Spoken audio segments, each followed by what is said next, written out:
A poor girl showed up covered in mud on the day of her interview, but the Millionaire CEO chose her out of 100 and fell head over heels in love. Before we begin the story, leave a comment and let us know, what city are you watching from? Enjoy the story, everyone. Livia was running down the sidewalk, holding a completely bent umbrella. She was late. Really late. And this wasn't just any interview. It was her only chance to land a decent job after months of scraping by with freelance gigs, favors, and microwave popcorn. The pedestrian light turned red. She crossed anyway. She was just 2 blocks away from the shiny Foster Group skyscraper when she heard the sound of tires speeding toward her. She tried to dodge it, but it was too late. A wave of mud flew out of a puddle like an urban tsunami and hit her head-on. Her umbrella flipped inside out. Her light-colored pants turned brown. Her white blouse became beige and blotchy. She stood there for 3 seconds, frozen like some kind of protest statue. Okay, stay calm. Maybe he didn't see me. Maybe he's blind in one eye and distracted with the other, she mumbled, trying to hold on to her dignity. But then the car window rolled down. He looked at her. And then the window went back up. No, no, no, she shouted, raising her arms to the sky. You saw me, you fancy penguin, executive model, limited edition coldness, you vacuum of elegance. She stood there fuming, feeling like she'd been ignored with first-class style. The car disappeared into traffic. Livia took a deep breath. 2 choices: go home, cry, and eat chocolate she didn't have, or keep going. She chose the second. She walked up the steps of the Foster Group with the dignity of someone who had just come out of battle, and lost. In the lobby, dozens of well-dressed, perfumed, and made-up women waited with resumes printed on glossy paper. Livia looked like a lost intern from the cleaning crew. The receptionist looked at her like she was watching a live meme. Interview for the CEO's assistant position. Name, Livia Park, she said firmly. Oh, right? You can wait over there. She sat down carefully, trying not to get mud on the chair. Next to her, a woman in a pink blazer subtly scooted away, as if worried about catching a style infection. Then the elevator doors opened and he walked in. Henry Foster, cold, untouchable, impeccable. Every step looked like it had been rehearsed for a fancy cologne commercial. He scanned the room like he was choosing a piece of art until his eyes landed on her. Livia. She swallowed hard. It's him, the tsunami in a suit. You fancy penguin, she muttered under her breath, angrily. He paused for a second, looked at her, no blink, no reaction, and then without a word, kept walking, like she was just part of the lobby's exotic decor. Of course he's not going to apologize. Probably thinks mud is a beauty treatment, she mumbled to herself. The interviews began. One by one, the women were called in. Livia went over every possible answer in her mind, trying to ignore the fact that she smelled like mud. Livia Park, the receptionist called, looking at her with barely hidden pity. She stood up, adjusted her bent umbrella in her bag, and walked into the glass room. Henry was behind a dark wooden desk, typing something on his laptop. When he looked up and saw her, the corners of his mouth twitched, somewhere between holding back a laugh and pure sarcasm. Mr. Foster, she said, trying to stay composed. Sorry about how I look. There was a little urban surprise. Yes, that happens. Especially to people who don't check the weather or watch out for city hazards. She blinked. Was he teasing her? And to drivers who think crosswalks are just polite suggestions, she replied, smiling slightly. He crossed his arms, still watching her. I like honest candidates and bold ones. Or, are you just trying to make up for the mud with personality? Nope. This is natural. The mud just highlights it. Henry gave a brief, almost invisible smile, but his eyes were sharp, curious. All right, Miss Park. Why do you think you're fit to be my personal assistant? Because I'm tough, quick to react, and I don't give up easily. 3 qualities I clearly demonstrated today. Modest, too. Modest, too. Too much humility doesn't go well with dirty clothes. One thing at a time. He looked down at her resume, then back at her. It's dirty.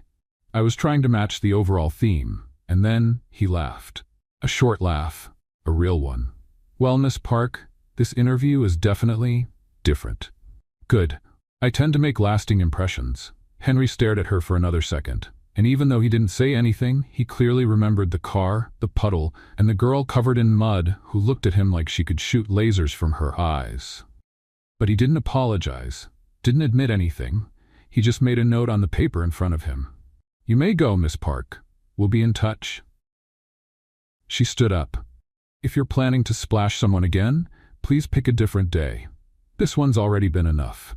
She walked out of the room with her chin held high. And across the desk, Henry couldn't wipe the smile off his face. Livia left Henry's office without really knowing what had just happened. She'd been sarcastic, bold, and probably way too honest for a job interview, especially with the CEO himself. But deep down, she felt a little spark of pride growing in her chest. At the reception desk, the other candidates were still waiting, some watching her closely, others pretending not to notice her return. "He sent you away pretty fast, huh?" whispered the one in the pink blazer, smiling smugly. "Of course, dirty people don't go well with imported carpet, do they?" Livia replied with a sweet but sharp smile. The woman frowned slightly and turned her head. Sitting down again, Livia tried to dry her blouse with a tissue.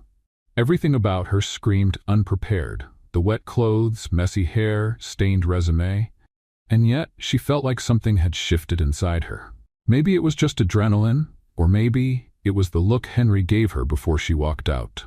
Upstairs, Henry was slowly spinning a pen between his fingers. In front of him were all the resumes, all clean, laminated, neatly stacked. And right in the middle of them, a damp, wrinkled one with a torn corner, Livia Park. "Well, that was different," he murmured, leaning back in his chair. The head of HR, Claire, walked into the room in her sharp-shouldered blue blazer, clipboard in hand as always. "Do you need me to narrow down the final resumes?" she asked, all business. "Not yet. I want to review a few of them myself." She raised an eyebrow, surprised. "All 100? By yourself?" "Just the ones that stood out." "Okay," she hesitated. "And the last one? The muddy girl?" Henry slowly flipped through his notepad. "Which one?" "The one who looked like she just came back from military training in a swamp." He gave a half smile. "Oh, that one. Are you actually considering her?" "I usually hire based on two things, ability and courage. She seems to have both in abundance." Claire paused dramatically but realized she wouldn't get any more answers. She simply nodded and left. Hours later, the final group of candidates walked out of the building. Livia was among them. No one knew the outcome, but one thing was clear. All of them, except one, had left quietly, standing tall, perfume untouched. Livia walked out laughing to herself, holding her bent umbrella like it was a trophy. The next morning, she was woken up by her phone buzzing. Still half asleep, she picked it up and answered in a raspy voice. "Hello? Miss Park? This is Foster Group. We're calling to inform you that you've been selected for the position of CEO's personal assistant. Congratulations." Silence. "Miss Park?"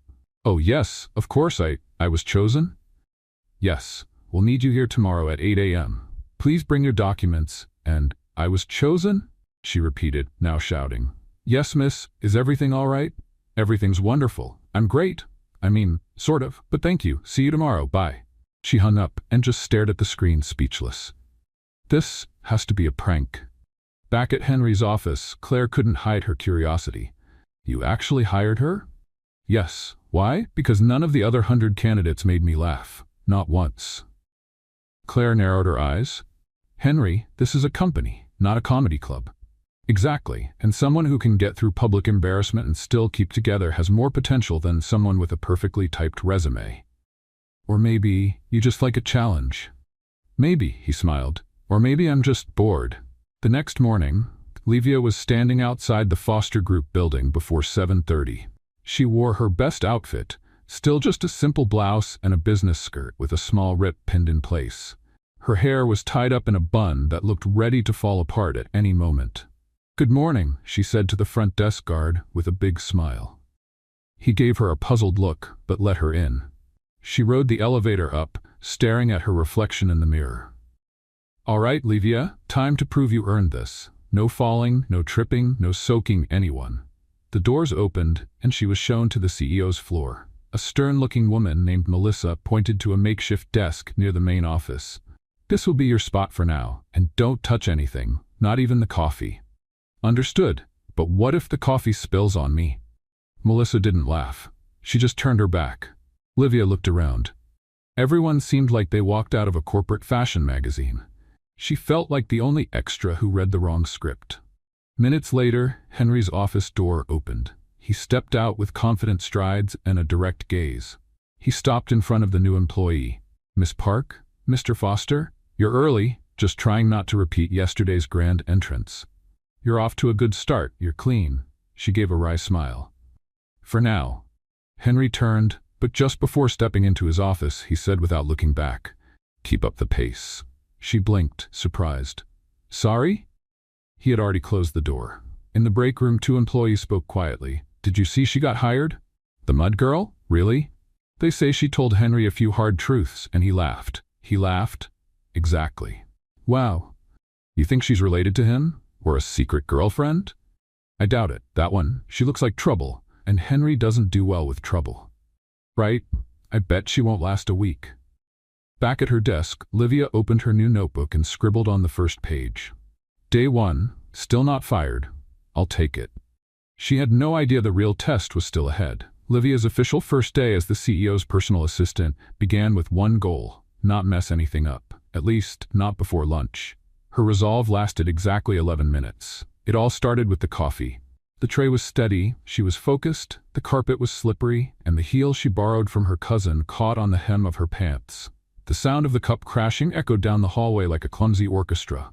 Everyone stopped, including Henry, who was in a meeting with two Japanese executives. He slowly turned his head toward the scene, and there she was. Frozen. Coffee everywhere. Wishing she could dig a tunnel to Japan and disappear. "Good morning," she said, raising a thumbs up. Henry said nothing.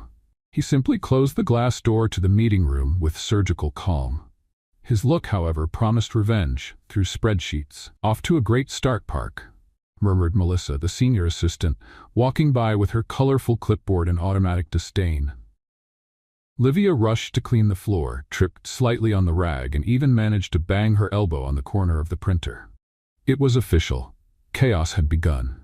2 hours later, sitting at her desk with an ice pack on her elbow and a pile of confusing instructions, Livia tried to understand what organized the reports in the blue folder according to the Henry system meant. "What system is that?" she muttered. "His system. Chaotic and secret," answered a voice beside her. It was Diego, the IT analyst, and apparently the only friendly person on that floor. "Seriously, no one knows how it works. We just hand it in, he reorganizes everything and still says it was wrong. So it's like a riddle?" "Exactly. A riddle with an ego." Livia laughed. For the first time that day. "Thanks. I needed that." "You're welcome. And watch out for the printer. It holds grudges." Mid-afternoon, while Henry was still in meetings, an important client showed up to personally deliver a rush proposal. The problem? His name was Brian, and he looked exactly like the sushi delivery guy from that morning. "Wow, that was fast. Let me just check if I have the right change," said Livia, already digging in her bag. Brian's eyes widened. "Excuse me?" "Oh, you're not from the yakisoba?" "I'm the sales director at Altus Corporation." Silence. "Ah, right. Of course. I was just testing your improv skills, and you passed. Congrats." Brian let out a hesitant chuckle. Henry showed up at that exact moment. "Is there a problem?" he asked. "Nope. None at all. Just a little live HR test," Livia replied, putting her wallet back in her purse. Henry looked from Brian to her and sighed. "Come in, Brian, please." Before stepping in, Brian whispered to her, "Love the sense of humor. We need more of that around here." Livia blinked. "I'm here to serve joy." As the end of the workday approached, the tension seemed to ease, until Melissa appeared, quietly panicked. "Tomorrow's event," she exclaimed. The presentation for the shareholders was updated, but no one told the print shop. "They're going to print the wrong version." "Can we fix it?" Henry asked, turning to Livia. "The correct file is in the system, but no one understands the layout you made. Not even the print shop," Melissa replied, already blaming the PowerPoint gods. Livia stood up. "I can try." Everyone looked at her. Henry frowned. "You know about layouts?" "No, but I know confusion, and I'm fluent in last-minute fixes." She grabbed the flash drive, opened the file, looked at the chaos of scattered information and messy images, and got to work. "This calls for some improvisation," she muttered. She reorganized the slides with visual logic, made the titles clearer, standardized the icons, and created a final summary with intuitive colors. "All set. You can send it." Melissa was stunned. "This is great. It's functional. Better than great. Henry looked at the new layout on the projector. Silence. Then he said, "This will save us from an embarrassment tomorrow." "Good job, Park." She smiled. "See? Not all mud is useless." He raised an eyebrow with a half smile. "We're still testing that theory." Later, as she was leaving the building, Livia ran into Diego in the elevator. "Survived your first day?" "Barely. I tripped, spilled coffee, offended an executive, and fixed $1 million presentation. That's more than most people do in their first week.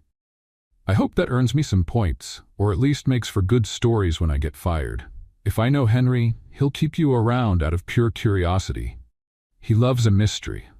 Livia laughed, but she was thoughtful. Henry hadn't yelled, hadn't humiliated her, and he even acknowledged her effort in the end. Actually, he seemed more amused than upset. Back in the office, Henry was reviewing the slides again. The layout made sense. It showed boldness, clarity, and quick thinking. Livia's resume didn't mention anything about design or presentations. She just understood what needed to be done, and did it. He leaned back in his chair and murmured, "Who are you, Miss Park?" The next morning, while having coffee in the cafeteria with Diego, Livia overheard someone from accounting whispering, "That's her, the new assistant. The CEO's chosen one. I bet there's something fishy going on. Nobody gets that job after stepping into a puddle. Maybe he's into extreme adventures." Livia bit into her bread and said, "Funny, if they knew I was mistaken for a sushi delivery girl, they might think I'm a ninja too." Diego nearly choked laughing. "You should write all this down. Could be a book." She smiled, but deep down she felt something strange, like she was being watched, studied. At the end of the hallway, Henry was watching her from a distance, holding a cup. He wasn't smiling, but he also didn't look away. It was like he was trying to solve a puzzle that, for some reason, kept getting more interesting. Wednesday began with a stack of papers and a challenge. Henry Foster wanted the performance stats from the last 3 quarters, compiled, summarized, and compared with past reports. All of it by 11 a.m. Livia looked at the reports like someone facing an evolving paper monster. Her first plan was to fake a faint, but instead, she chose something bolder: understanding. Amid graphs that looked like modern art and spreadsheets written in alien code, she dove into the task with all the courage that 2 coffees and 0 accounting experience could offer. "Diego?" she whispered when she saw the IT analyst walk by. "Do you happen to have a spreadsheet translator for people who don't speak finance?" "Only if you pay in chocolate," he replied, tossing a bar onto her desk. "Deal. Give me half an hour and I'll pay you with a bad joke and eternal gratitude. Best payment I've gotten today." Livia laughed and went back to the battlefield. At 10:50, she knocked on Henry's office door, blue folder in hand and slightly out of breath. "Here it is. I managed to put everything into one report. I used color graphs and added a legend for you, or for any regular person who reads it." Henry flipped through the material, raising an eyebrow as he went. "You did this by yourself?" "With help from the IT oracle and a chocolate bar. But yes." He looked at her a second longer than necessary. Then, "It's not perfect, but it's better than the version I got from finance last week." "Wow. Was that a compliment?" "That was an observation. Coming from you, it almost sounds like a serenade." Henry ignored the comment and returned to the report. Livia turned to leave, but he stopped her. "I need you to bring this with me to the board meeting. We'll go down together." She blinked, surprised. Sure. "Yes, I'll go with you. Just give me a second to stop my hands from shaking. Please don't knock anyone over on the way." "No promises." They got into the building's glass elevator that went straight to the executive floor.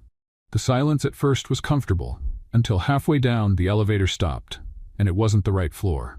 Livia looked around. "Is this part of the executive experience? A dramatic pause between floors?" Henry pressed the button. "Nothing. Stuck elevator," he muttered. "Great." Livia took a step back, looking around with slightly wide eyes. "Just tell me we're not going to be stuck here for hours. That depends on the maintenance team. So, yes." She started breathing a little faster. "Are you okay?" Henry asked, watching her. "Mild claustrophobia, like light, but with the potential to get worse fast." "Do you have any technique to deal with it?" "Usually, I sing." "Please don't." She let out a nervous laugh. All right, talking works too, as long as the conversation keeps me from thinking about the fact that I'm trapped in a box with a grumpy and possibly insensitive CEO. Possibly. I'm trying to be polite and stay alive. Henry leaned back against the glass wall, arms crossed. Then talk. What's Miss Park's story beyond her ability to fall gracefully and improvise under pressure? She hesitated, then took a deep breath. Well, I was born in Campo Limpo, on the outskirts of the city. My mom was a seamstress. My dad, I don't know. He disappeared when I was little. I grew up around needles, fabric, and creativity. I always loved making things, but money was always tight. Henry listened quietly, focused. I've done all kinds of work. I was a nanny, worked behind counters, waited tables, sold handmade bracelets in college. I didn't have much luxury, but I always had the will to try. Even when everything went wrong, and it did, like the interview. He let out a small laugh. The interview was a memorably bad one. And yet I'm here. A mystery, right? A puzzle. And you, when was the last time you got stuck in an elevator with someone full of sarcasm and childhood trauma? Henry gave a slight smile. First time. So, were you born a CEO, or was that the result of some deal with the universe? My father founded the company. I was trained from an early age to take over, studied in London, then New York, worked in 5 branches before becoming CEO. And do you like it? Like what? Being in charge of everything. Being on top. Giving orders. He thought for a moment. I like the precision, the logic, the rules. Oh, then I must be a real problem for you. A question mark in the middle of a spreadsheet.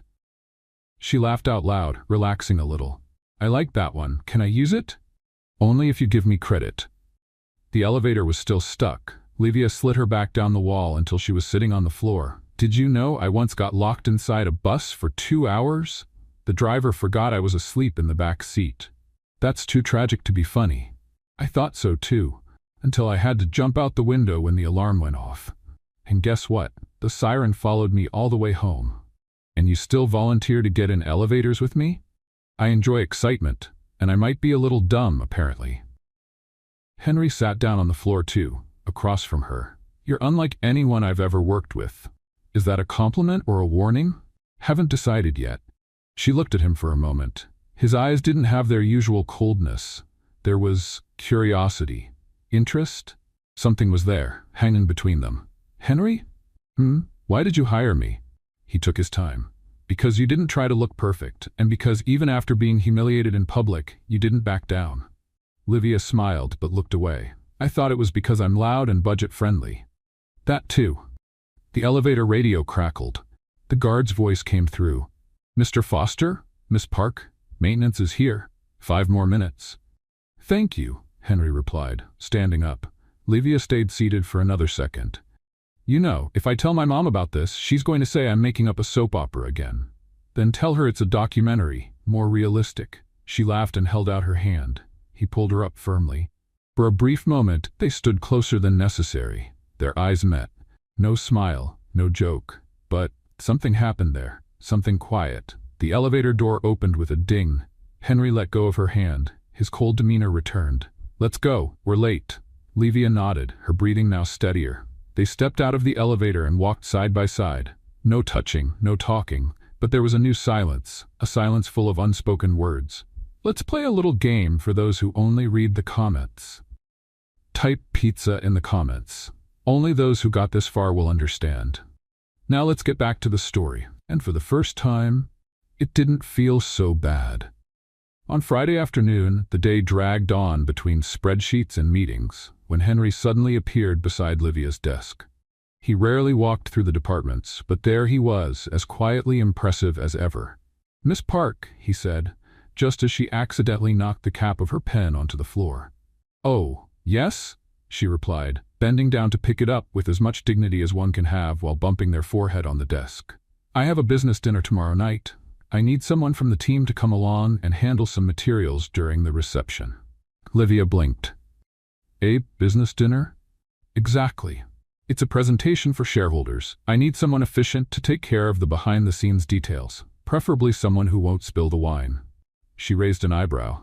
So, you're inviting me to dinner? Henry crossed his arms. Yes, technically. But don't get too excited. Dress appropriately. We'll arrive at 7 o'clock. Livia looked at him for 2 seconds. Her brain heard dinner and dress and translated it all as, he asked me out. Of course, I accept. Totally, absolutely, 100% yes. Excellent. Dress professionally, he emphasized, already turning away. She nodded a bit too eagerly, trying to hide her excitement. As soon as he disappeared down the hall, Livia grabbed Diego by the arm and pulled him into the break room. Henry invited me to dinner. What? A dinner. Business dinner. But he invited me, like, he chose me. Livia, are you sure you understood him right? Clearly. Look at the sentence. I need someone efficient who won't spill wine. That's basically, I want to share a glass with you without spilling feelings. Or just without spilling wine. Don't ruin this. Saturday afternoon, Livia was at a formal dress rental shop with 2 friends and 3 fashion mistakes in dress form. The blue one's too formal. You look like you're marrying a banker, Clara said. The red one's too much, Anna added. Like Christmas in Las Vegas. And the black one? Too funereal. Are you trying to impress the man or curse him? Okay, what about this one? They turned at the same time. Perfect, they shouted in unison. It was a deep burgundy dress, form-fitting, with a side slit and an open back. Elegant, with a hint of boldness. Just the kind of dress someone might wear to a dinner with hidden intentions. Livia looked at herself in the mirror. For the first time in a long time, she felt powerful. At 6:50 p.m., she stood in front of the private room at the Grand Tower Hotel. Subtle makeup, hair pinned up in a deliberately messy bun, high heels and slightly trembling legs. As soon as she walked in, 2 things became clear. Everyone was in suits or tailored business wear. No one, absolutely no one, was wearing anything with a leg slit. Breathe, Livia. Pretend it was all intentional. Henry was speaking with a group of investors. When he saw her, his eyes paused a half-second longer than usual. Miss Park, he said, walking over. You look different. Is that good or bad? I'm still deciding. She smiled, nervous. I thought a bit of color might be appropriate. You look like you're here for a film industry event. This is a business dinner. Oops, I thought it was a dinner with charm. Interesting misunderstanding. Before she could say anything else, a waiter approached with a tray of drinks. Champagne? He offered. Please, she said, taking a glass. I need to hydrate my embarrassment. Despite the rocky start, Livia began moving around the room naturally, and, as always, her spontaneous charm worked better than any rehearsed etiquette.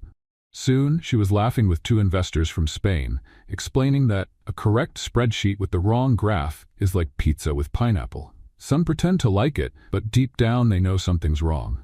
From a distance, Henry watched with a furrowed brow. She had no idea the impression she was making. Some of the guests seemed more interested in her than in the quarterly numbers. And strangely, that didn't bother him. He was just alert. Very alert. So, Mr. Foster, said Mr. Valencia with a smile, your new assistant has quite the wit. She's one of a kind, he replied, glass in hand. A refreshing touch in such a serious company. Henry nodded, but his mind was fixed on the sight of Livia, from behind, talking animatedly. The slit in her dress seemed to move with a personality of its own, as if joining the conversation. I need to keep this under control, he thought. She works with me, she's my assistant. But something about her carefree attitude, her light laugh, the sparkle in her eyes, disarmed him in a way no spreadsheet ever had. Livia, meanwhile, was starting to realize that maybe, just maybe, she had misunderstood the invitation. So you manage all the behind-the-scenes work for the event? Asked an elegantly made-up woman. Oh no, I'm just here to help Mr. Foster with a few administrative tasks. I see. And does he usually bring assistants like you to important events? She swallowed hard. Like me. How? The woman smiled, and Livia understood everything. The truth hit like a rock in her stomach. Oh dear. This isn't a date, she muttered, taking another sip from her glass. Later, as they were packing up the presentation materials and the guests were starting to leave, Henry walked over with a slight smile. You managed not to spill your wine. That's a plus. But I spilled some wrong impressions. Does that cancel it out? In my company, if no one gets hurt, it's a success. She laughed, feeling relieved. Okay, I'll admit it. I thought it was a personal invitation. What if it was? She froze. What? What if it was? Would you have said yes? She looked at him for a moment without replying right away. Then she smiled without answering. If you want to know, next time invite me in a clearer way. Where I'm from, let's have dinner usually means there'll be music, dessert, and maybe even some drama. Henry laughed for the first time that evening. A real laugh, easy and genuine. Livia watched him, surprised. You should do that more often. Laugh? Be more human. It suits you, much more than that suit and icy stare. He looked at her for a second, as if saying something without words. Thank you for today, Miss Park. You're welcome, boss. He turned to leave. She stood still, looking at her empty glass. Deep down, she knew something had shifted, and it wasn't just the dress slit getting attention. By Monday, back at the office, Diego leaned in and whispered, "So, the dinner?" It was a work event. Formal. No romantic music, no vibe, nothing. And I survived. Dignity slightly bruised, pet but still alive. And him? Did he say anything? Livia looked toward Henry's office, whose door had just closed. He's different. What do you mean? He smiled and gave me a compliment, without sarcasm. I almost called the hospital. That's serious. Very serious. She smiled, but something inside her was stirring, as if the game between them had changed. As if now, both of them knew the line between personal and professional was starting to blur. And honestly, she didn't know if she wanted to erase that line or cross it at full speed. On Tuesday morning, the office coffee seemed more bitter. Or maybe it was the mood on the executive floor of Foster Group that had changed. Since the Saturday dinner, people had been looking at Livia a bit longer. More carefully. With a bit of suspicion. She noticed it when she walked into the break room and saw two women from accounting stop talking as soon as she entered. They tried to cover with a fake smile, one of those smiles you give when you've just been caught gossiping. "Good morning," Livia said cheerfully. "Good morning," they answered together, but with a tone that sounded more like, "Why are you still here?" Livia pretended not to notice. She grabbed her coffee and walked back to her desk. But as soon as she opened her email, she realized the tense atmosphere wasn't just in her head. "Miss Park, please review the report you sent yesterday. Mr. Foster said the presentation was too informal. Signed, Melissa." She rolled her eyes. "Too informal? I just used a title, a subtitle, and a color that doesn't hurt your eyes." Diego, walking by, noticed her expression and stopped. "What's up? Has the Let's Bring You Down project started already?" "Looks like it. Starting with the classic, 'You're not good enough.' Watch out for Melissa. She's got connections and sharp claws. And perfume that smells like resentment." Diego laughed. "Yep, keep cracking jokes. That's how you survive around here." Inside the CEO's office, Henry was reading reports when Melissa walked in with her colorful tablet. "About Miss Park," she began in her usual sweet but poisoned tone. "What about her?" he asked without looking up. "She's getting too much attention, especially from the shareholders. She did her part at the dinner, kept everyone entertained. That's a plus. Of course, but some people are talking. The way she dresses, how she talks, how she interacts with you." Henry put down his pen. Now he looked straight at Melissa. "Are you telling me that an efficient, friendly, and spontaneous assistant is bad for the company's image?" "I'm saying it might be a little too soon for so much freedom. And visibility. I'm not asking for your opinion on who I hire, Melissa. She's doing a good job." Melissa hid her irritation behind a tight smile. "Of course, I'm just looking out for your image." Henry turned back to his papers, ending the conversation, but Melissa already had a message ready on her phone, and the perfect ally for what was coming next. That same day, Livia was called by one of the executives from the partnerships department, Douglas Faraz. Tall guy, fake tan, always in a suit 3 sizes too small. "Miss Park," he said, beckoning her with one finger as if calling over a waitress. "I need a favor. Urgent." "Of course. How can I help?" "I have a meeting with South Korean investors. I need you to translate a few slides and prepare the room. But don't tell anyone. It's confidential." Livia found the secrecy strange, but nodded.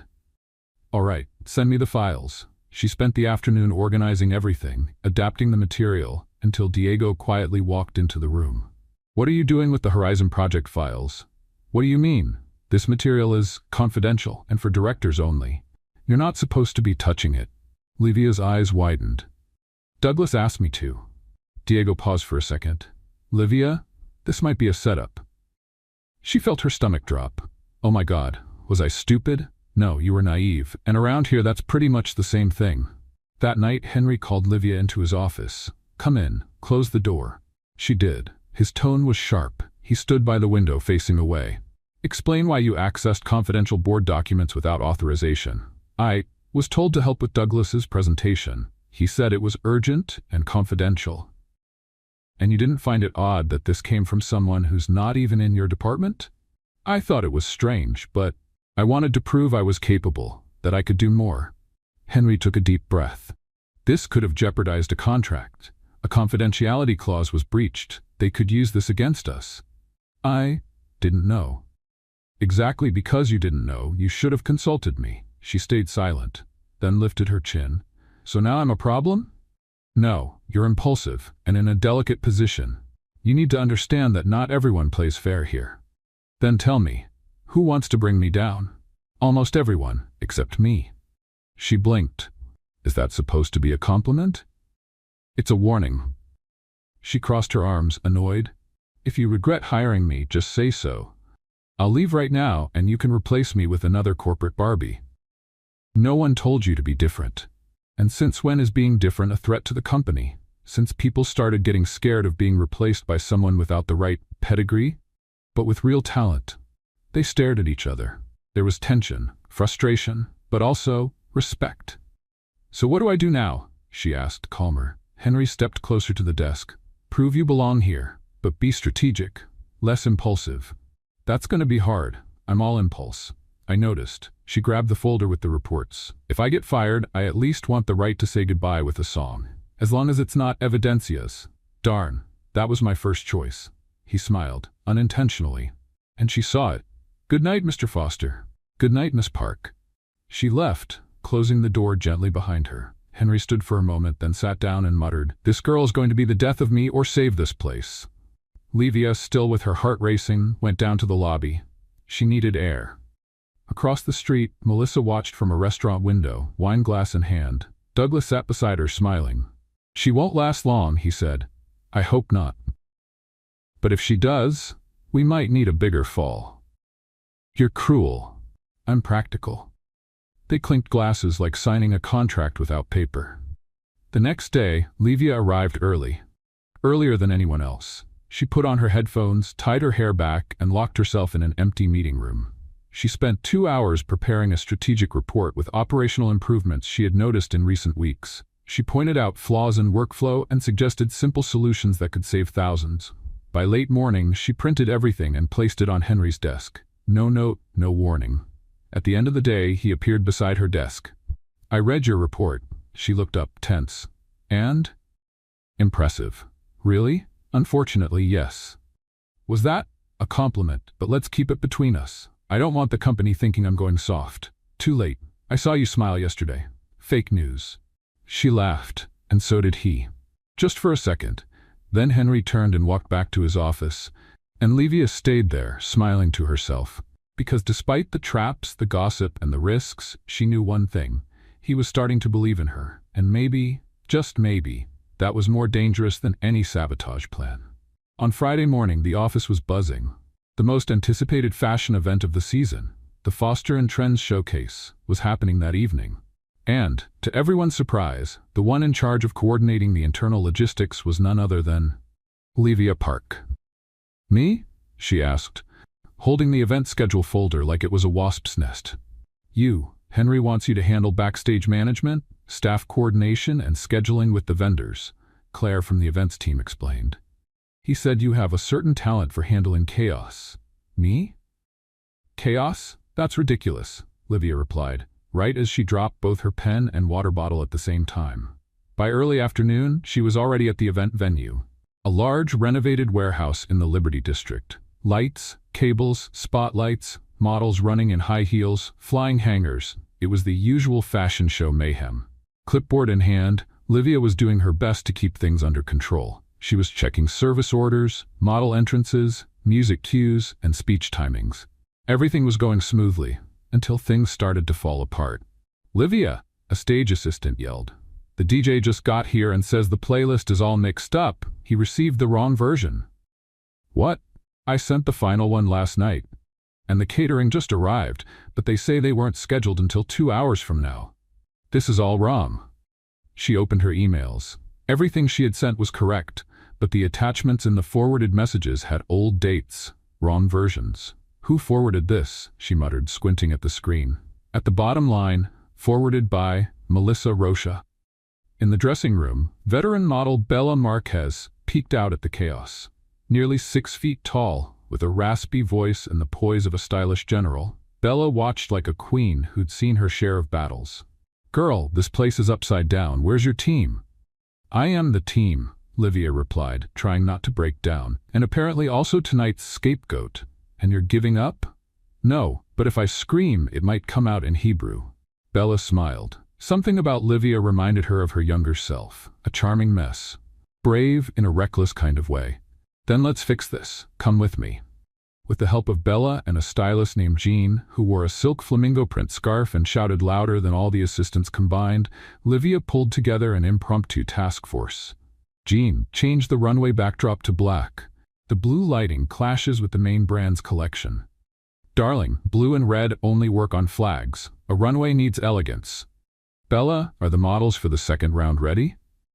"With me, they won't even step with the wrong foot. All set." "DJ, take this playlist. Forget the one they sent you. This is the final version." In less than an hour, the chaos had turned into a controlled flow, and all of it under Henry's watchful eye, standing to the side with his arms crossed, silently observing. Melissa, standing next to him, tried to act casual. "Looks like there were some minor issues," she commented. "Yeah, and it looks like someone's trying to make it look like they were her fault," Henry replied, never taking his eyes off Livia. Melissa didn't answer, but her fingers gripped her phone a little too tightly. At exactly 8 p.m., the lights went out. The music started softly, then built in intensity. The models walked out right on cue, the set sparkled, and the guests applauded. In the audience, executives, influencers, journalists, and fashion partners watched, completely absorbed. Backstage, Livia was swapping cue cards, keeping track of model entrances, and still managing a quick sip of water between segments. At the end, one of the company's directors stepped onto the stage. "I'd like to thank the entire team for tonight's flawless work, and give special thanks to Miss Livia Park for coordinating such a brilliant event." Livia, who had her head buried in a coat rack searching for a lost shoe, heard her name echo through the speakers. "Me? But I'm not even wearing lipstick." She was gently pushed onto the stage, where she received a bouquet and applause from the crowd. In the corner of the room, Henry clapped, quietly, but with a small, genuine smile. Melissa didn't clap. Later, back in the dressing room, Livia sat on the floor, holding her heels. "I survived," she said, out of breath. "You survived and you shined," Bella said, handing her a bottle of water. "That assistant upstairs, the sweet-voiced one with the snake eyes? She tried to sabotage you, you know." "I know, and that executive Douglas too. But you handled it, and more than that, you won the room." Jean showed up with a sparkly bag. "Got a gift from the team, a pair of sneakers, because your souls are begging for mercy." Livia smiled. For the first time, she felt like she truly belonged. Not to the elite, not to the company, but to the idea that she was capable. Even without pedigree, without the right outfit, even while constantly underestimated, she delivered results. Outside, Henry was waiting by the car. "I thought you'd left," she said, surprised. "I stayed in case you needed a ride. You don't seem like the kind who cares about an assistant's comfort. And you don't seem like the kind who respects limits." "Thank you, I think." They were silent for a few seconds. "You knew they were trying to bring me down today, didn't you?" "I had a feeling, but I wanted to see how you'd react." "Oh, so it was a test?" "No, it was a chance to show you're more than just sarcasm and quick thinking." "And? Did I pass?" Henry opened the car door. "Get in. Does that answer your question?" She got in, still wearing the new sneakers she had just received. "I just hope this ride doesn't end in another mud puddle. If it does, I promise I'll get out and apologize this time." She laughed. "That's progress, boss." "Baby steps, Miss Park." As the car moved through the quiet city streets, they sat in silence. But it was a comfortable silence, as if no words were needed to say, "Something's different. Something's growing." And for the first time, Livia wasn't afraid of it. The week after the event, Livia was already back to her routine at the office, but something in her eyes had changed. A mix of exhaustion and that kind of sparkle that only shows up when someone starts to believe, even secretly, that they're finally on the right path. The problem was the cost. Since the night of the event, she had barely slept. She'd spent the last few days finishing reports, organizing spreadsheets, dealing with side glances and subtle attacks from Melissa. Henry asked for more every day, and she, unable to say no, delivered everything with a tired smile. On Wednesday at 2:37 p.m. she was typing an email for the third time because she just couldn't remember the right words. The world around her started to spin slowly, like a silent carousel. The letters danced on the screen. She blinked, hard. Then she blinked again. The next thing she felt was the cold floor. "Someone get Henry," Diego shouted, already kneeling next to her. She fainted. "Somebody get water, sugar, a doctor, a helicopter if you can." Henry got the news in the middle of a meeting with investors and didn't even finish his sentence. He just stood up, left the room, and went down the stairs quickly and silently, leaving behind a trail of tension. When he arrived, Livia was already waking up, sitting in an armchair with a glass of water in her hands and a blanket someone had found. "What happened?" she asked, still dizzy. "You fainted?" Diego said. "Right in the middle of your sentence. Literally." Henry came closer. He didn't say anything, just watched. I'm okay. It was just low blood pressure, I think," she said, trying to get up. "No," he answered, his tone leaving no room for debate. "You're not okay and you're leaving now." "But That's enough, Park. Let's go." She tried to argue, but when Henry took her arm to help her up, she gave in. Maybe because of his strength, maybe because of the warmth in his touch. Or maybe just because, at that moment, she didn't want to fight anything, not even her own body. The car moved quietly through the city streets. Livia rested her head against the window, watching the lights blur by. "You didn't have to bring me," she mumbled, eyes half closed. "Yes, I did." "Why?" "Because you don't know how to stop, and apparently no one in there knows how to notice when you're about to collapse. I'm fine now, it was just low blood pressure." "No, it was too much of everything. Too much giving, too much effort, too much trying to prove something all the time." She looked at him sideways. "And since when do you care about that?" "Since the day you got splashed with mud and walked into an interview smiling like it was the best thing that ever happened." Livia looked away. A strange warmth crept up her neck. But she said nothing. Henry's place was at the top of a building in one of the city's most upscale neighborhoods. The elevator opened right into the living room. Marble floors, huge windows, a cold and flawless decor, with every item perfectly in place. Too quiet. "You can rest here. No one's going to bother you," he said, opening the door to a room with a view of the park. "Wow, this is the guest room? It's the room no one uses. Today, it's yours." "Okay, but I don't have clothes, no toothbrush, not even my cow print pajamas." He gave a slight smile. "There are t-shirts in the closet, CEO pajamas. They'll do." She laughed. "Promise you won't sue me if I use one of your shirts as a dress?" "I promise, as long as you don't use it as a cleaning rag afterward." She walked into the room and closed the door. Took a deep breath, lay on the bed and slept. A heavy, deep, dreamless sleep. Hours later she woke up. It was dark. The clock said 10 p.m. She stepped out of the bedroom slowly. She was wearing a navy blue t-shirt that reached mid-thigh. Strangely, she felt comfortable. She found Henry in the kitchen, quietly making something. He wore a gray shirt with the sleeves rolled up and looked more relaxed than she'd ever seen him. "You can cook?" she asked, leaning against the doorframe. "Just enough to not starve during long trips." "Impressive. Omelette?" "I'll take it," with my dignity restored. They sat at the counter, each with a simple plate in front of them.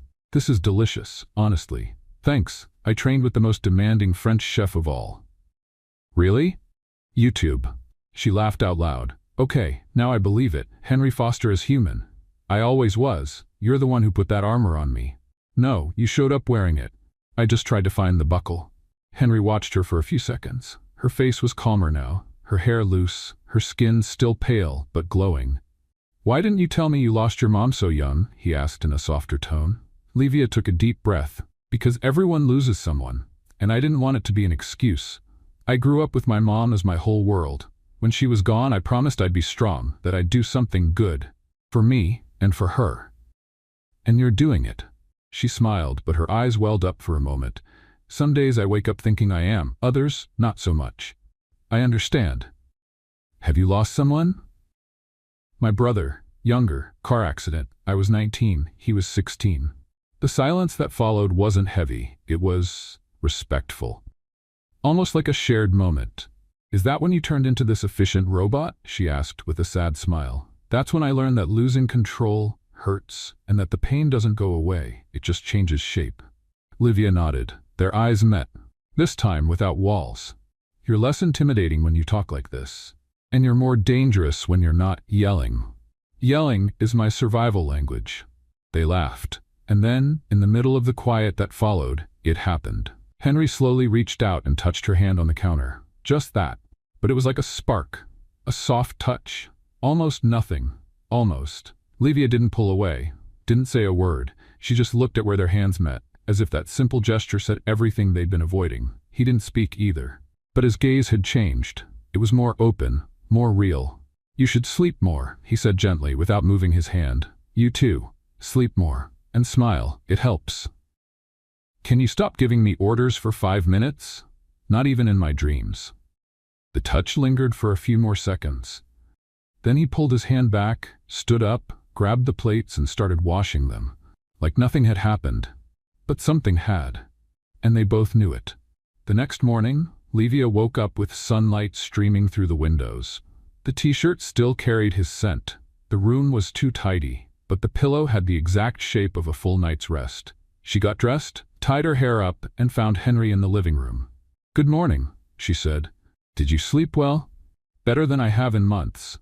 Good. Diego dropped off your documents here. I already sent a car to take you to work. You're not coming? I have a meeting with shareholders. Need to review a few contracts first. She nodded and grabbed her bag, stopped at the door.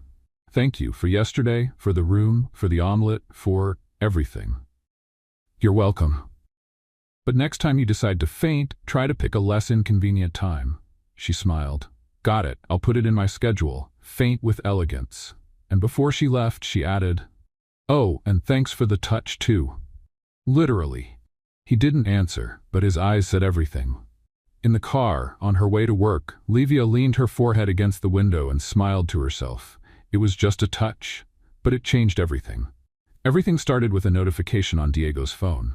Livia, he called, eyes wide, holding his phone. You need to see this. She walked over to his desk, still holding her coffee. If it's a cat meme, I swear. It's not a meme, it's you. Me? He hit play.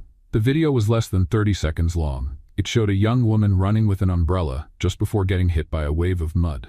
The image was clear, her face visible. Her reaction, shocked yet determined, was the highlight. The title? Girl gets hit by mud before a job interview and still walks in with style. An icon. She froze. Who recorded this? The flower shop security camera on the corner. Someone grabbed the footage, added dramatic music, and it went viral. It's been shared over 300,000 times. Oh my God. By early afternoon, the video was all over news sites, humor pages, motivational accounts, and even podcasts she'd never heard of. Watch this woman's incredible example of resilience, grace, even in the mud. Capitalism has never seen such dignity in the face of tragedy. Some praised her, others made jokes, but everyone saw her, and Livia hated every second of it. You're getting famous, Diego said, trying to sound light. I'm exposed. People are asking if the dress I wore to dinner with Henry was rented. Was it? Of course it was, and the heels too, and the lipstick was expired. Take it easy, breathe. No, I didn't ask for this. I just wanted to work. Quietly, like everyone else. You were never like everyone else. That's the problem. She grabbed her phone. Messages, notifications, comments, a mess. She walked to the break room to get some air, but stopped when she heard 2 familiar voices. So now she's going to be an influencer? Next, she'll launch a line of mud-proof umbrellas. Soft laughter. Melissa and another employee from communications. Livia turned around and headed straight for the elevator. She had to get out. See the sky, or at least see something that wasn't a stream of memes. Let's play a little game for those who only read the comments. Type Coca-Cola down below. Only the ones who made it this far will understand. Now let's get back to the story. Meanwhile, in the CEO's office, Henry was reading a report when Claire rushed in. "We need to talk." "About?" "Livia's video. It's everywhere." "I know. Henry, the legal team wants to know if we'll take action against the people posting it." "No." "What do you mean?" "I already asked them to try to take down most versions, but at this point, it's like trying to put out a fire with an eyedropper." Claire looked at him closely. "You're really worried. Someone filmed a private moment of an employee and turned it into entertainment. That's a violation." But she doesn't seem too upset. "She is. She's just not saying it." Claire studied him for a moment. "You're crossing a dangerous line." "I crossed it a long time ago. I just don't want to admit it."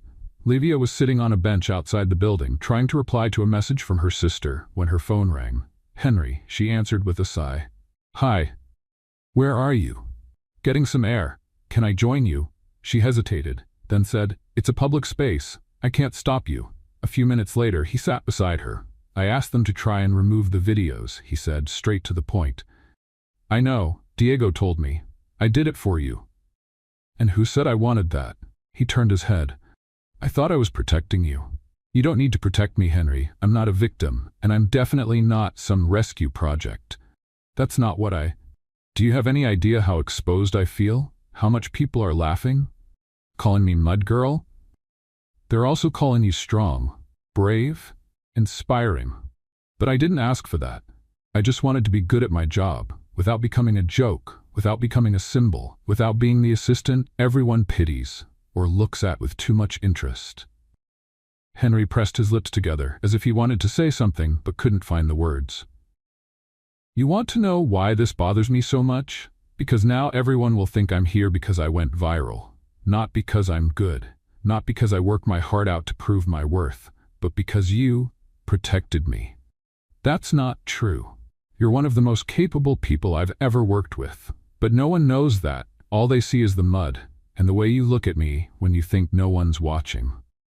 Silence. The sun lit up her face, making her even more striking. He looked at her like each of her words was hitting a place inside him he'd buried long ago. "I don't know what to do," he admitted. "Then don't do anything. Let me handle this my way." She stood up. "Livia, Henry, I need space. I need air. I need to remember why I came here in the first place. Was it because of me?" She stopped, surprised. He also looked surprised that he'd said it out loud. "I came for me, but maybe I stayed because of you." And with that, she walked away. Inside the elevator, Livia closed her eyes. She was shaking. She didn't know if it was from being so exposed, from the argument, or from that unexpected question. Deep down, she knew she was getting involved. That the touch in the kitchen hadn't just been for comfort. That the glances, the quiet smiles, the long silences, had already said what neither of them dared to admit. But she also knew she didn't want that to define her. She didn't want to be just the girl the CEO protected. She wanted to be so much more. She wanted to be herself. Henry stayed there, still on the bench, the wind messing up his hair for the first time in years. His perfect suit now felt tight, out of place. He ran a hand over his face, took a deep breath. He had crossed a line, and now he had to decide if he was ready to follow through. The next day, Livia didn't show up at the office. Diego sent her a message, and she replied with just a heart emoji and a simple, "I need some time." Melissa walked around with a quiet smile, like someone who feels the air lighter without the presence of someone who always bothered her. Henry, meanwhile, spent the entire day stuck in meetings, but he didn't really pay attention to any of them. His eyes read the charts, but his mind kept going back to one image, Livia's face that afternoon. The frustration, the strength, the courage.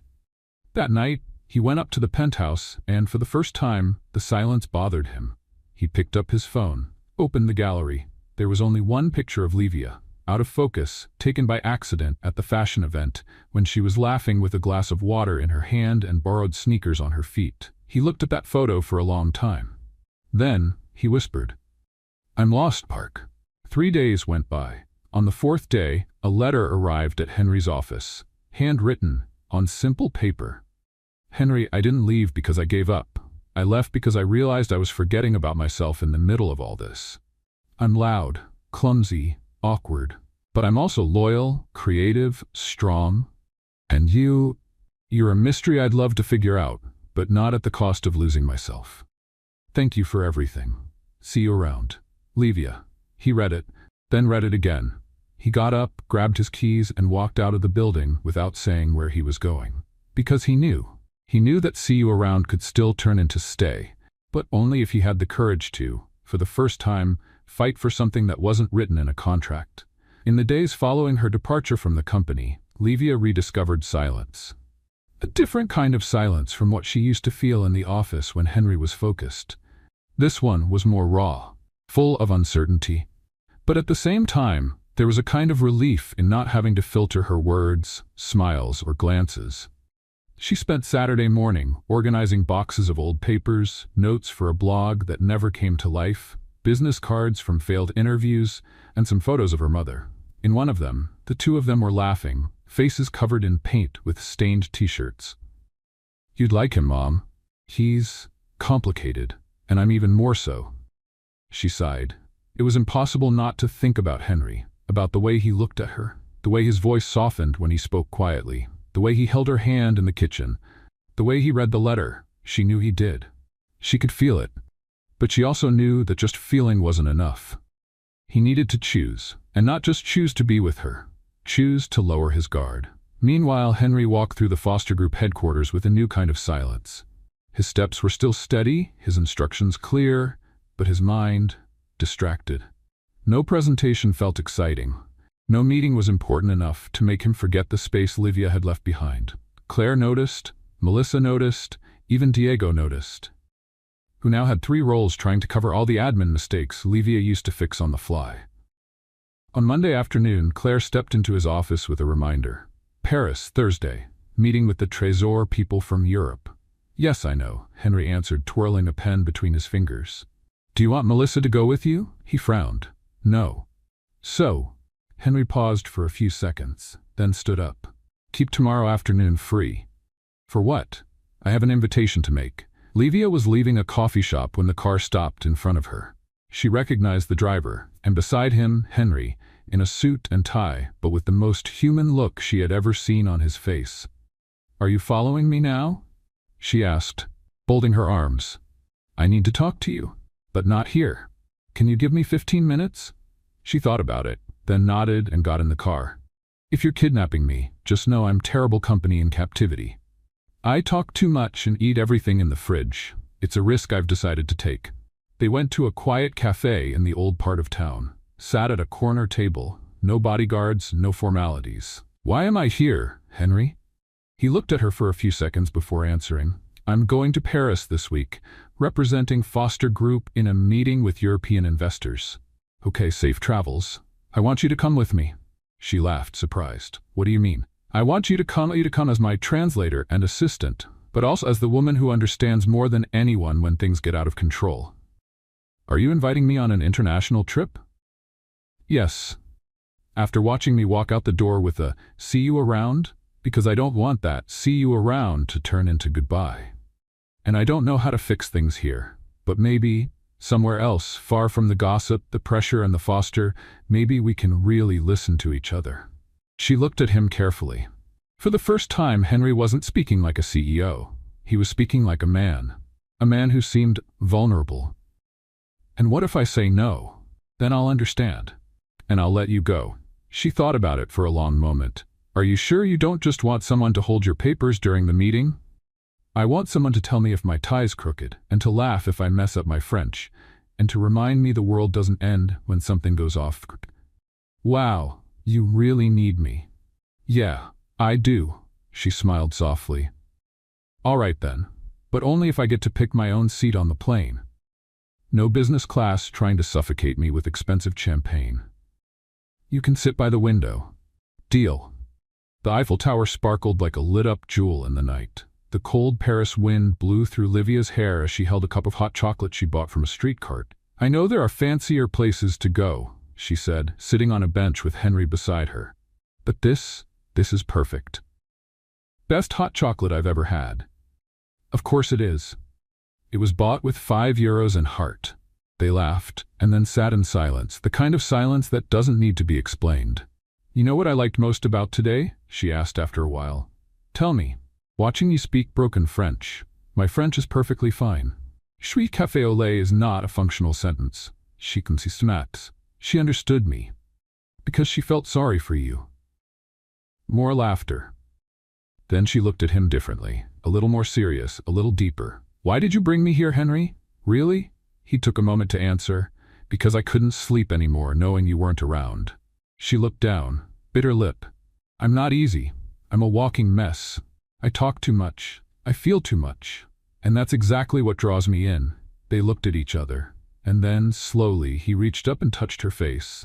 She didn't pull away. If you kiss me now, we won't go back to how things were, she whispered. I don't want to go back to how things were. And then they kissed. Soft but full of everything they'd held back for so many chapters. A meeting of breaths, silent promises, long-held wishes. As if the world stopped right there. As if the Eiffel Tower had been built just to light up that moment. But then, his phone rang. Henry ignored it. It rang again, and a third time. Claire's name on the screen. He answered, clearly annoyed. Yeah. Livia pulled back slightly, still with her eyes closed, holding on to the feeling of the interrupted kiss. What? He said. She opened her eyes when she noticed the tone in his voice. Are you sure? But how? No, don't tell anyone yet. I'm coming back. He hung up, his face tense again. What happened? She asked. A complaint. They're saying you were hired because of personal ties. One of the shareholders is calling for a formal investigation. She froze. This is about the video. The trip. About me. This is about fear. Fear of someone like you being where you are. And what are you going to do? Fight. For me, for you, for us. She swallowed hard. And if it doesn't work, then we find another path, together. He held out his hand. Do you trust me? She took it. For the first time, I do.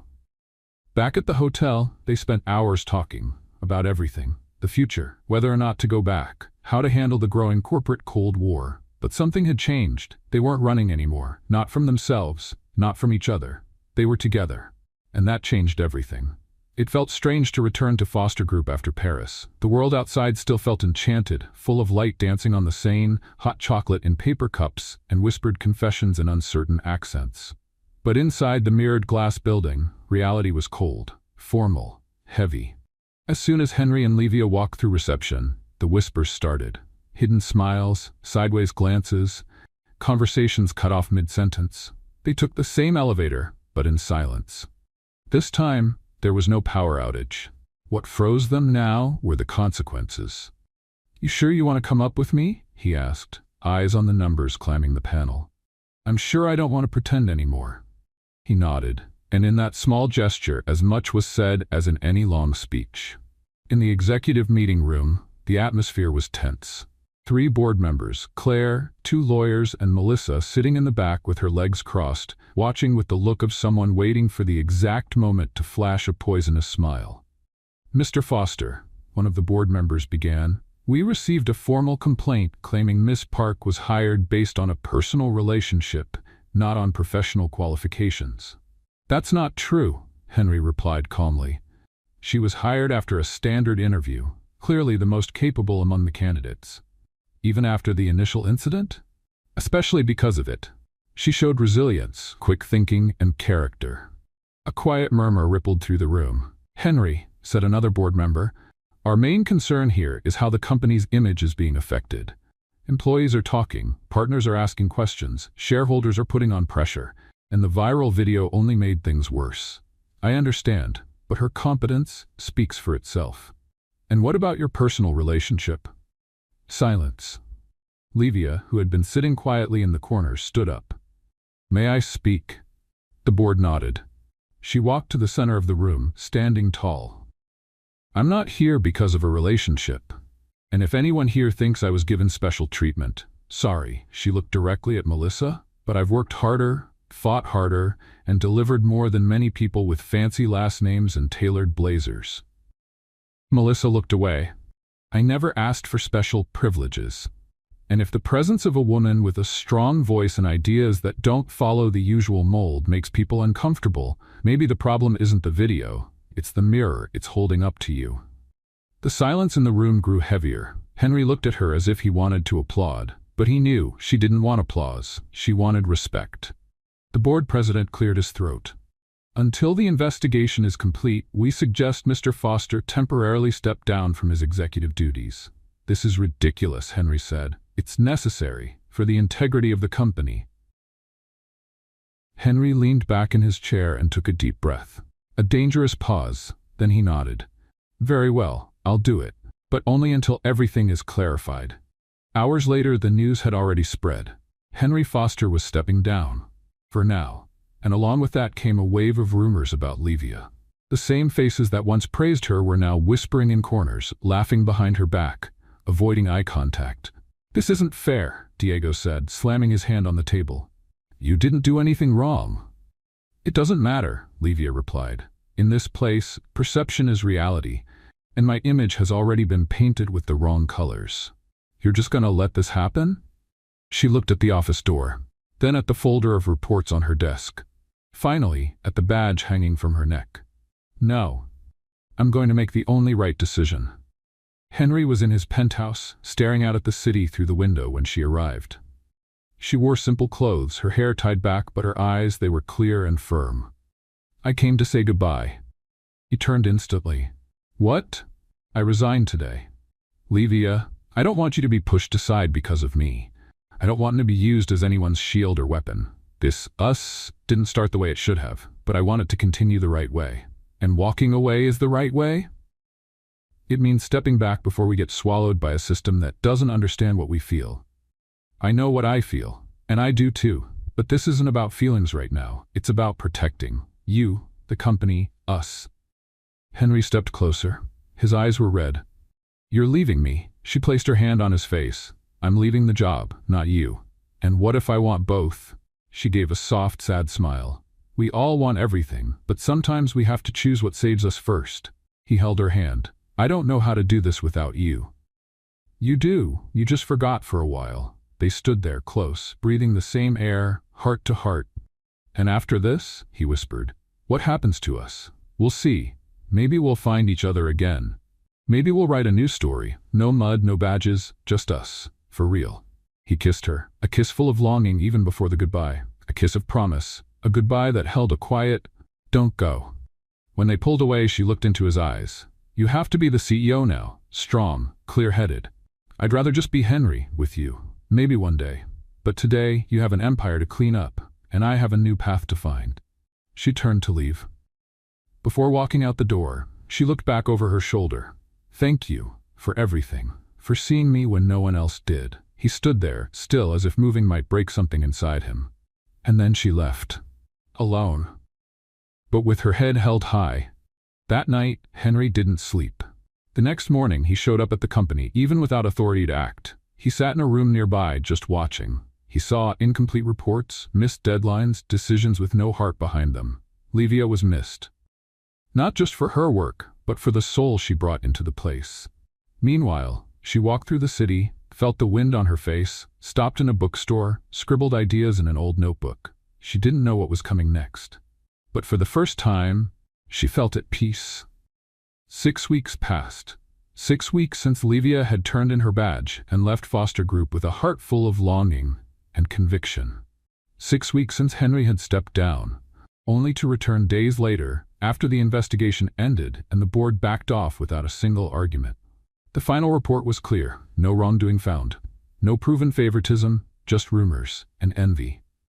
Henry was back on top, more sober, more direct, more human. But still, not complete. In the first days after his return, everyone expected to see the ruthless CEO mode, but what they found was a quieter man who spent more time looking at empty chairs than leading meetings. Especially one chair in particular, the one next to his office. She's not coming back, Diego asked one day, walking in with coffee. No, Henry replied, eyes still on the window. Because she knows her worth, and now I need to prove that I know it too.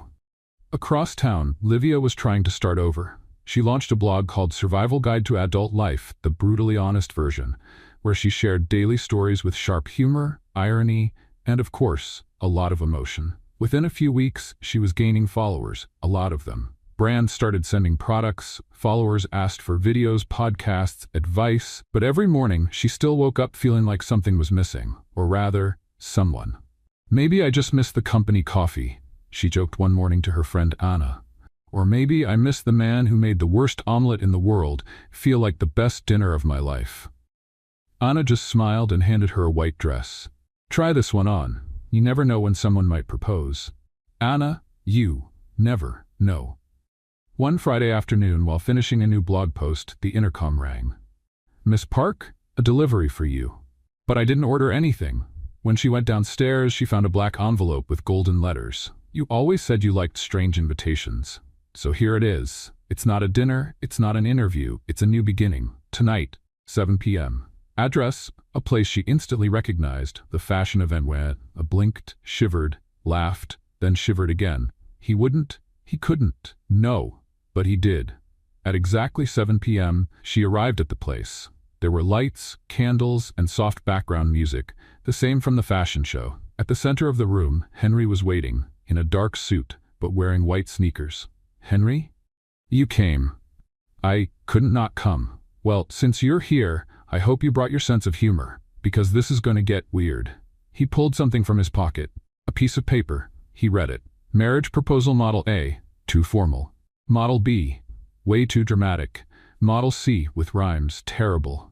Henry, so I went with model H. H for Henry, H for honest. He took a deep breath. I'm terrible with feelings, with words, with all of this. But with you, I want to try. Every day. Even when you talk too loud, even when I mess up recipes, jokes, and decisions. Livia was already crying. I want to fight for space under the blanket, argue about which show to watch, laugh with you at your own disasters, and protect you without making it seem like you need saving. He got down on one knee. Will you marry me, Livia Park? With or without an umbrella? She looked at him, laughed through tears. With an umbrella, but only if I can throw mud at the bouquet. He smiled. So, that's a yes? It's a yes, you clumsy CEO. He put on the ring, simple, delicate, with a small blue stone in the center, and they hugged as if the whole world fit in that moment. The wedding happened a month later, and it was anything but traditional. Instead of an altar or runway, instead of a wedding march, a romantic comedy soundtrack. Diego was the master of ceremonies. Bella, the veteran model, planned everything. Jean, the stylist, made the dress, and Melissa was invited. But no one could say whether she showed up or not. Everyone was too busy getting emotional. Do you promise to keep laughing at my bad jokes? Henry asked, holding Livia's hands. I do, even when it hurts. Do you promise to wake me up when I get too CEO and not enough human? Only if I can throw a pillow at you. Deal. They exchanged vows as the sun went down. Guests cried, laughed. Some did both at once. When it came time for the "You may kiss the bride," Henry smiled. May I? Only if you promise to do it every day.